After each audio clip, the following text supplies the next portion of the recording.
Hi Scorpio, welcome and this is your reading. Be open-minded po, hindi po halos lahat nakaka-resonate. Piliin nyo na lamang. And thank you nga po pala sa mga nag-subscribe at sa mga bumabalik. Welcome po tayo.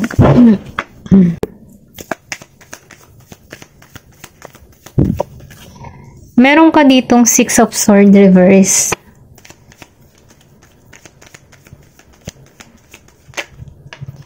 Meron ka ditong Ace of Cups upright. Give me the message. Meron ka ditong Queen of Cups upright. Give me the message for Scorpio, please. Meron ka ditong The Emperor reverse. Give me the message. Meron ka ditong Four of Cups reverse, then Queen of Swords.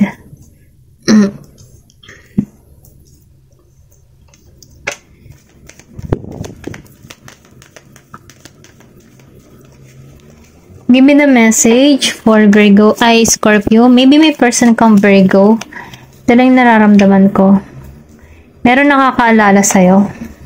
Okay? Give me the message.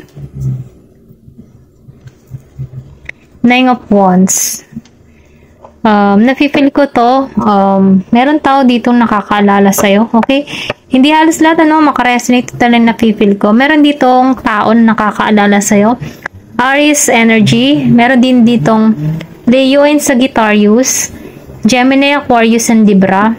Meron din ako nakikita dito na Scorpio, Cancer, and Pisces. Okay? Ito na yung nafe-feel ko. Itong tao na to, no? Itong maybe kilala mo to or pwede rin sabihin na new. Okay? Piliin nyo na lamang kung kilala nyo to. Kasi itong tao na to, wala tong lakas ng loob na humarap sa'yo.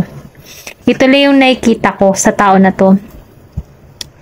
Pero nakikitaan ko rin dito na itong tao na ito, wala tong tapang, pero naaalala ka niya, okay? Maybe past person mo or pwede rin sabihin na kababata mo na merong lihim na pagtingin sa'yo.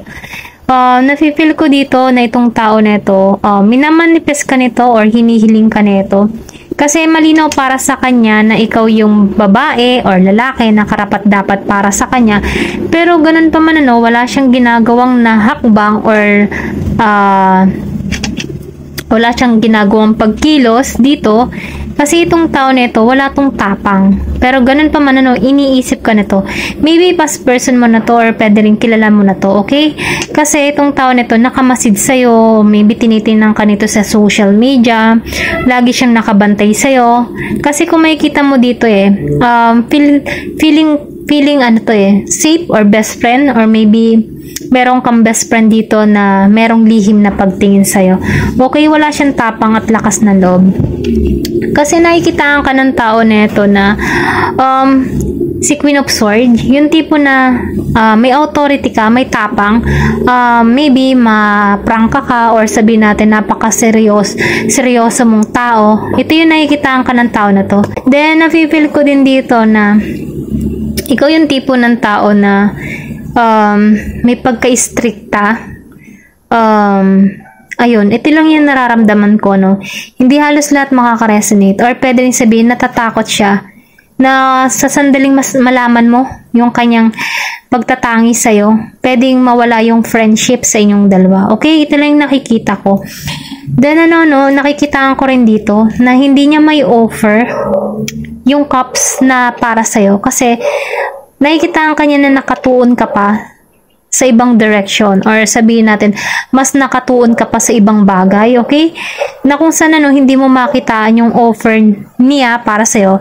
Then nakikitaan ko rin kasi dito na meron ka ditong inalisan, maybe may mga problema ka ding tinatahak or may problema kang mas inuuna sa panahon na yun, kaya hindi mo napapansin itong tao nito.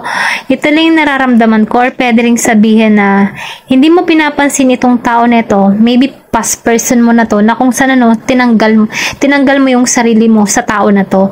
Kasi nakikita ko rin dito na malinaw yung iyong hinihiling, klaro, then nararamdaman ko dito na mas inuuna mo yung kapakanan mo dito. Nakikita ko rin dito na may abundance na naghihintay sa'yo. Okay, meron ditong meron kang minamanifest or meron kang wini-wish. Okay, ito lang yung nararamdaman ko na nagiging klaro na parang tubig, malinaw na parang tubig. Then, nafe-feel ko din dito, ito yung nais ng puso mo, yung magtagumpay or meron kang gustong mabili or marating. Ito lang yung nararamdaman ko na kung saan ano makakamit mo ito. Ayun, tingnan pa natin kung ano yung mensahe para sa'yo. Give me the message. Ano po yung mensahe para sa'yo? Give me the message for Scorpio. Meron ka dito na focus on the positive. Diba? Yung sinabi ko kanina, masyado kang stricta or sabihin natin, meron kang, kung makikita mo dito no, sa Queen of Swords, masyado kang seryoso. Masyado kang focus. So, maybe meron kang hinihiling, dun ka nakatuon sa iyong gustong marating ano. Ito lang nafe-feel ko kasi meron kang mga pangarap na dun ka lang nakafocus at positibo ito para sa'yo, okay? Kasi masyado kang positibo. Ito lang nararamdaman ko. Kaya yung ibang tao ano, or yung person mo dito na ano siya eh, alam mo yung tipo na talo mo siya sa dugo, yung ganon. Malakas yung aura mo. Okay? Tingnan pa natin. Give me more information. Meron dito, last quarter moon in Capricorn, leave the past behind. Kumbaga, no, pwede rin kasi sabihin past mo to na nakakaalala sa'yo, okay? Past person mo, ex mo, wala siyang lakas sa tapang na loob. Kasi nakikita ka niyan si Queen of Swords. Kaya mong ikat siya sa buhay mo, okay? Kumbaga, no, wala siyang lakas na harapin ka, ganun. Hanggang sa pag-iisip na lang siya, naaalala ka niya. Ito lang nararamdaman ko, no. Dahil ramdam ng tao na to na iniwan mo na siya eh. Wala na siyang mababalikan pa. Ganun lang yung energy, ano. Give me more information.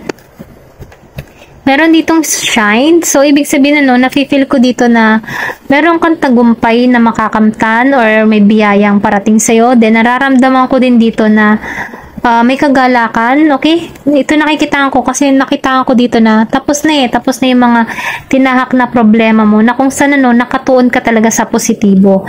Then, dito no, sa first quarter mo in Virgo, assess the situation. Kumbaga, ano, mas pinag-uukulan mong pansin yung mga sitwasyon o yung mga pangyayari sa buhay mo.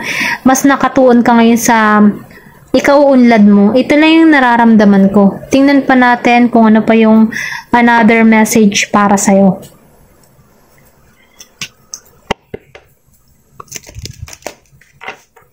Give me the message for Scorpio, please. Meron ka ditong movement. Nafe-feel ko dito na mas nakatuon ka sa iyong pangarap. Meron kang inspirasyon or meron kang gustong mangyari at maganap na kung saan ano, may pagkilos kang ginagawa. Trust, okay? Nagkakaroon ka dito ng pagtitiwala sa Diyos. Nafe-feel ko din dito na kailangan mo lang ditong magtiwala no, kay God sa mga plano niya para sa'yo. Kasi nararamdaman ko dito na magkakaroon ka dito ng transformation sa iyong sarili or sabihin natin na meron ditong paglago. Okay? Give me more information. Meron ditong transformation. Yung sinabi ko kanina, no, ito yung nararamdaman ko. Confirmation. Meron ng transformation na magaganap sa'yo. Then, nakikitaan ko din dito na pinakakawalan mo na yung mga masasakit na karanasan mo. Kumbaga, no, kumbaga sa itlog na nilabo, no, tinutuklap-tuklap mo na yung mga hindi makakabuti para sa'yo. Para magkaroon ka ng panibagong, simula. Ganon. Nakikitaan ko rin dito na mas nagbubukas ang iyong pintuan para sa ibang oportunidad. Ito lang na-feel ko kasi nilayuan mo na yung mga bagay na hindi na makakabuti para sa'yo. Okay? Ito lang yung nararamdaman ko. Meron dito na spell and ritual. Maybe meron kang ginagawang spell na kung saan ano yung pampaswerte, or sabihin natin na ginagawa mo ito para mas protektahan mo yung sarili mo, yung meron kang mga herbal na for protection, or meron kang ginagawang cleansing na kung saan ano, binabalutan mo to ng spell para maprotektahan mo yung energy mo. Then dito no, si Sekhmet, nafe-feel ko dito na mas nakatuon ka sa katotohanan, or pwede rin sabihin nagiging kang totoong tao.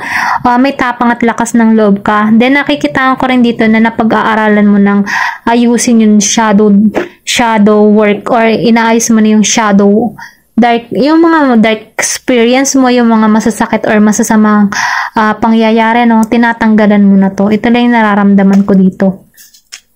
Then last quarter, what is holding you back? Meron lang ditong tanong para sa iba, no? Hindi halos lahat.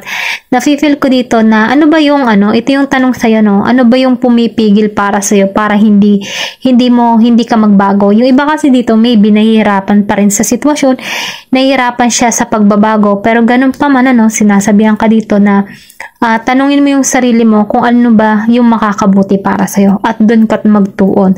Kailangan mo lang dito ng pagkilos, okay? Excuse me po. Hanggang dito na lamang po, no? Thank you for watching. Love and peace. Thank you for watching Glow and Peace.